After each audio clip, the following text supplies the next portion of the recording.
everybody, I'm Vera Stewart and welcome to the VeryVera Show. Thank you so much for inviting me into your home tonight, and I'm just so excited to be finally thinking in terms of some little bit warmer weather and things that we can prepare for spring and summer in terms of entertaining friends or having family over.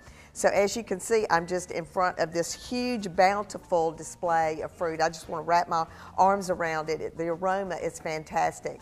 And tonight I'm going to give you a quick and simple menu for a delicious Southern supper or a light luncheon if you're going to have the girlfriends over, or even after church. We're going to start with a fruit salad that's using all kinds of fresh fruits. I'm going to do a mint, honey, and lime dressing that's going to go with that to toss it up. Then we're going to move into the vegetable department and do a strudel that has grated zucchini and yellow squash, a great strudel on the top that you do with phyllo dough. So if you've never worked with that before, you're going to want to tune in and see an easy way to make that a little bit simpler. And then finally, you know that leftover ham that you always have that you don't know what to do other than make a sandwich or maybe throw the bone in and do some soup? Well, tonight we're going to do an asparagus and ham casserole. It'll be a great go-to for you when you have ham left over, and something that's just a little different and uses that meat that we seem to forget when it comes to mealtime. So let's get started with this fruit salad and the dressing that goes with it. All right, so everything is a fourth. We've got a fourth of a cup of honey, and you know, in Augusta, you can get local honey all over the place. Lots of people are harvesting honey now. So if you see a little stand on the side of the road, be sure to stop and get the local honey. I've heard that it kind of cures the allergies a little bit. I'm not quite sure about that yet, but I may try it. I'm sure many of you suffer with the allergies here in Augusta as well.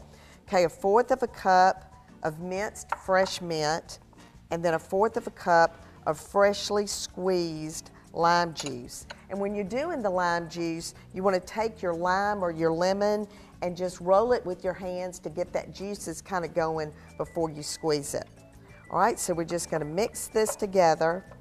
And this is a little bit on the thick side when you first start with it, but it all starts to blend together. So I'm going to set that aside while we look at some of these wonderful fruits and how we're going to prepare those. All right, there's nothing better than melon when you're talking about a fruit salad. And I know it's wasteful to do the beautiful watermelon balls or the cantaloupe balls, but it's so much fun and it adds some character to the salad. And this is something that the kids will love. So just pick up one of these melon ballers at the grocery store. And when you do this, you want to just take the round edge up and go straight down, just press. And then that's when you turn the handle straight up and just make a circle, and you get the perfect melon ball. So again, it's straight down, turn the handle straight up to the ceiling and turn, and you're going to get that perfect melon ball. And you know, when watermelon is not quite in season yet, it might not be as full of flavor as what you're used to in the summertime. This dressing is going to enhance that flavor. The lime is going to pull the natural sugars out of it. It's going to be really good. Okay, I'm going to do the same thing over here with the cantaloupe. Make a few of those. And as you can see on the counter, I've got fresh strawberries, I've got kiwi fruit, red grapes. And so what I've tried to do is do a lot of different colors that you'll see displayed in the place setting that we do tonight. On strawberries, I want to be sure to point out that when you go to pick those up, you know, you're looking at the top and they all look so red and beautiful. Always turn that plastic container upside down and look at the ones that are on the bottom. That's where one might be hiding that's started to mold, and you also will see if they're too ripe. If you're not going to use them right away, you might want to get one that's not quite as ripe. All right, so I'm going to get all of this going in a bowl. We're going to wait until the last minute to toss it up, and when we come back from the break, I'm going to get started on that delicious strudel with zucchini and squash. So come back with me in just a few minutes.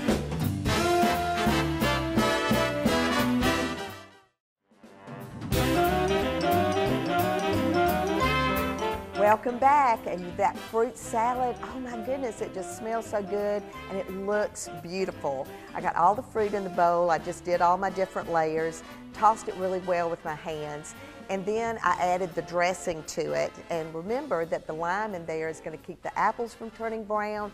It's going to soak through that fruit, and that mint, it's just going to be wonderful. Now the star fruit is something that I have to say honestly, I don't really love to eat, but I love to decorate with it. I use it a lot on cheese trays, but the kids will think that's so special with the stars just coming out of the top. So just drizzle a little bit of the dressing on top, and then right before you get ready to serve, toss it again. If you think you need a little bit more, then you can add some at the last minute. All right, so now we're on to the zucchini and squash strudel. And I don't know about you, but I get so tired of calling everything a casserole. You know, there's something about that word that people think that you just dump, dump, dump.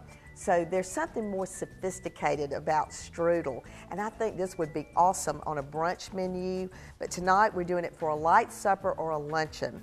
So I want to first start with the zucchini and the yellow squash that goes in it, and it calls for it to be grated. Now, you may think, why in the world is she using this hand grater and not the food processor? Well, there's no way that the food processor is going to make it look like this. And that's what you're trying to accomplish, is some really nicely grated hunks of that vegetable. So I went ahead and got that done ahead, and I've separated it. It's just such a vibrant color, so pretty, nice and shredded. I've salted this down. So now I'm going to clear this area off so I can show you how we're going to get it all mixed in together for the inside of the strudel. Okay, so what all goes in it besides the zucchini and the yellow squash is 4 beaten eggs. I've got 2 tablespoons of freshly chopped parsley. Then we've got a half a teaspoon of grated garlic. We have some finely chopped onion, about a tablespoon. And then another unusual ingredient you might not have thought of is dill, and that's a half a teaspoon. We're going to add a little bit of ground fresh pepper, 4 ounces of feta cheese, and then I'm just going to stir this together. And now I'm going to start with the hand process here with my squash. You want to try to squeeze as much of the juice out of this as possible. We salted it down for a couple of reasons. First of all, that really gets the salt saturated into the vegetable, but it also almost adds a little bit of crunch to it. So it's very important that so the strudel won't be runny, that you try to get as much of that out as possible. So I've just put the colander inside of another clear bowl, and I'm just squeezing all of that liquid out. You know, this time of the year, I get so tired of the same old vegetable side dishes, and this one really is unusual, not to mention the fact that it just sounds really pretty on a menu. Okay, so that should be good there. Now we're just going to mix this up, and I've already greased my casserole dish, and this is actually kind of an unusual side. It's an 8 by 11.5. So just mix it really well. And I love the feta in this too, as opposed to just the sharp cheddar cheese. All right, so I'm going to pour all of this in. And we just want to evenly spread it in the pan. And now we're going to get started on the phyllo dough. And the phyllo dough, if you've not worked with it, is almost as thin as paper. It is just painfully thin, as a matter of fact. But I don't want you to be scared of it. You can buy it in the frozen food department. I'm going to put down another piece of wax paper on top of the cutting board. And then I went ahead and pulled it apart. So the phyllo is almost like paper. And that's where the melted butter comes in, is you're going to just take your pastry brush, and this is going to be a layered thing. So we're going to do 5 or 6 layers of this wonderful phyllo, and that's what makes it a strudel, is that all of these pieces will bake up and puff up in layers when you bake it. So I'm going to keep doing all of this layering and buttering, and when we come back from the break, I'm going to get started on that new ham casserole dish that's going to be your go-to, especially this time of year. So come back with us in just a few minutes. All right, let's talk about barware, whether you're circulating at a cocktail party or whether you've been served a drink or a glass of wine at dinner. If it's a old-fashioned glass, which might probably have a mixed drink in it, first of all, you want to make sure when you hand it to your guests that you have a cocktail napkin under it.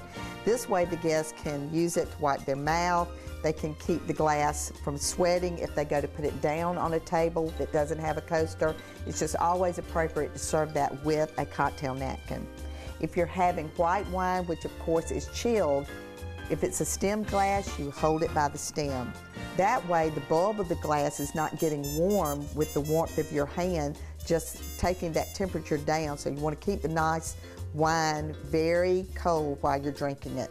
And then finally, red wine served at room temperature, you can hold it like this if you like, because it's not going to change the temperature of the wine. But again, just remember to give them that napkin to use when you serve a drink.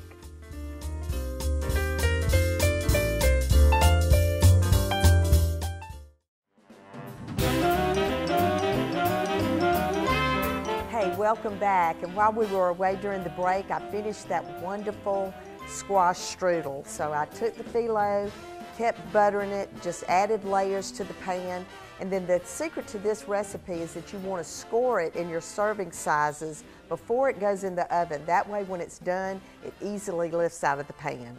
All right, it's in a 350-degree oven for about 40 minutes, and now we're going to get started on the ham and asparagus casserole. So this recipe is so old, it uses canned soup and canned asparagus, and what we're doing is updating it just a little bit. So I went ahead and took some fresh asparagus, which is so wonderful this time of year, and I've gotten it just fork tender. So now it was just in a little bit of olive oil and a little bit of salt. I'm just going to drain that out on some paper towels. Now, that leftover ham, you know, that I was talking about, I've chopped it up. So this is about 2 cups of chopped ham. And I've got that in a saute pan, and I'm going to add to that the small little 5-ounce can of evaporated milk. I'm going to do 2 cups of cooked rice, and you can use whatever kind of rice you want. This is a multi-grain rice. It's got some little wild rice seeds in it. It's going to be really good.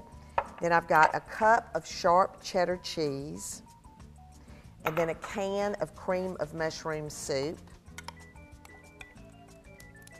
And all we're doing here is getting this heated through.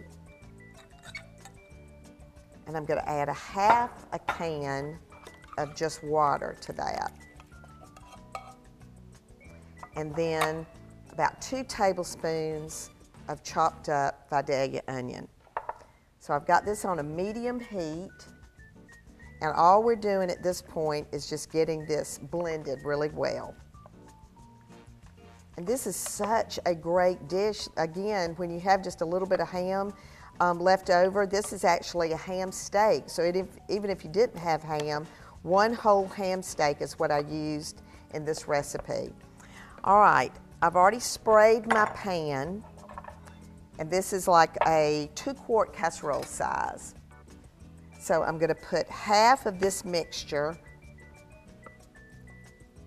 in the pan. All right, and then I'm going to take half of the fresh asparagus mixture. And this is just fork tender. And isn't it just so pretty and green when you don't cook it to death? All right, now I've got 2 hard-cooked eggs chopped. I'm going to put 1 down, and then the rest of the asparagus. And like I said, this will be something really different. This would be great for a brunch, you know, to go, because it's got eggs in it, it's got ham in it.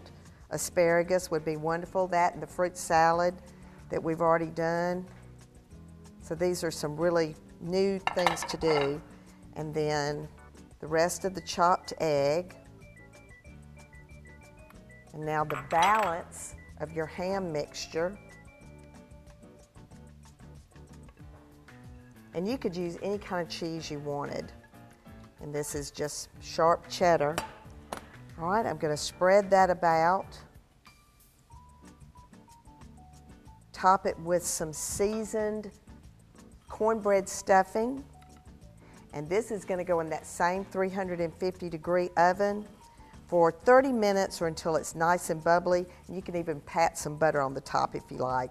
So there you go, quick and easy, summery, springy, any type of meal, supper or brunch or lunch. So come back with us after the break and we are going to start setting the most unbelievable table setting. So you don't want to miss it. Come back with us in just a few minutes.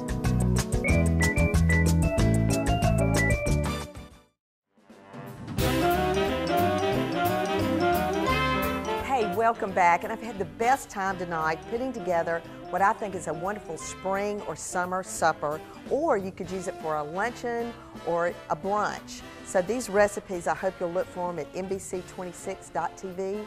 I want you to try them. They're all easy and delicious. My favorite part of entertaining is setting the table. So let's walk through how I got the table set tonight. I started with the charger plate. I then came and added a dinner plate. The silverware goes next with the dinner knife on the right, blade facing in, and the fork on the left. The napkin goes to the left of the fork with the fold on the outside. The ice water goblet goes directly above the knife, and then last but not least are the beautiful flowers in the center and our place card holders in front of each plate. So now let's get this plate finished. I've plated the other 3, so now the last one. I'm using a Bibb lettuce leaf as my vessel for the fruit, and as you can see, the fruit salad is so colorful, and the dressing has marinated it so well. This is going to be a really refreshing part of this meal. I don't think anybody would shy away from beautifully prepared fruit. The star fruit is going to go right in the center. And then the main dish you want to put right in front of you. So I want to make sure that plenty of the ham is showing through.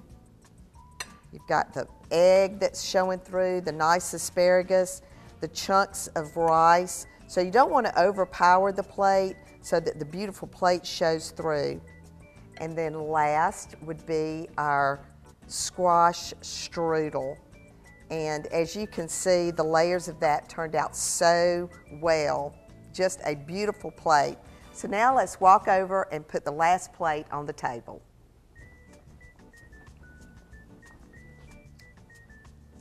Oh, it's so pretty. And as you can see, we used a lot of different color combinations tonight, which is another thing that I want to encourage you to do. Everything doesn't have to match. It's fun to mix things up. Maybe you've got 2 different grandmothers with 2 sets of china that you inherited. But this is beautiful. Ann Weatherby from Three Monkeys in Aiken, and the Simon Pierce glasses that are so attractive.